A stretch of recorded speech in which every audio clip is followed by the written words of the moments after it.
मंडळी, राज्य परिवहन मंडळ म्हणजे एसटीच्या सेवेत आज 3000 राजमाता जिजाऊ अत्याधुनिक बसेस रुजू झाल्या। मुख्यमंत्री देवेंद्र फडणवीस, उपमुख्यमंत्री एकनाथ शिंदे आणि उपमुख्यमंत्री सुनेत्रा पवार यांच्या उपस्थितीत या बसेसचं लोकार्पण करण्यात आलं। हा सोहळा विधान भवनाच्या प्रांगणात संपन्न झाला।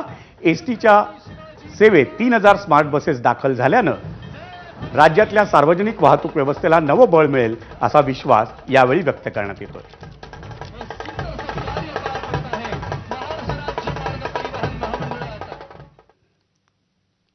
पाहूयात आमचा प्रतिनिधी वेदांत नेबनं राजमाता जिजाऊ एसटी बसचा घेतलेला आढावा।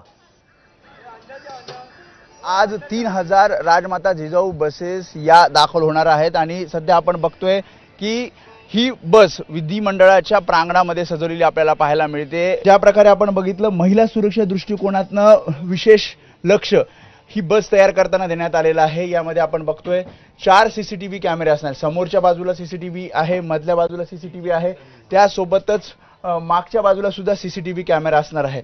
त्याशिवाय इथे जर आपण बघितलं तर सीट, आतापर्यंत जे सीट आपण बघितले त्यापेक्षा वेगळे सीट आपल्याला इथे पाहायला मिळतात, जेणेकरून आरामदायी प्रवाशांचा होऊ शकतो। सोबतच डिस्प्ले आपल्याला इथे पाहायला मिळतोय। पुढचं स्थानक कुठलं असणार आहे हे आपल्याला या डिस्प्लेवर पाहायला मिळणार आहे। USB चार्जर सीट खाली आहे, त्यामुळे चार्जिंग सुद्धा प्रवाशांना करता येणार आहे। आणि 56 जे आसन आहेत, 56 सीट्स या बसमध्ये असणार आहेत आणि त्यामुळे 3x2 ची ही राजमाता जिजाऊ बस अशा 3000 बसेस आज एसटीच्या ताफ्यात येणार आहेत। ज्या प्रकारे लालपरीने प्रवास केला, शिवाईने प्रवास केला, शिवनेरीने प्रवास केला आणि आता राजमाता जिजाऊ या बसने आपण प्रवास करणार आहोत, जो प्रवास अधिक सुखकर असेल।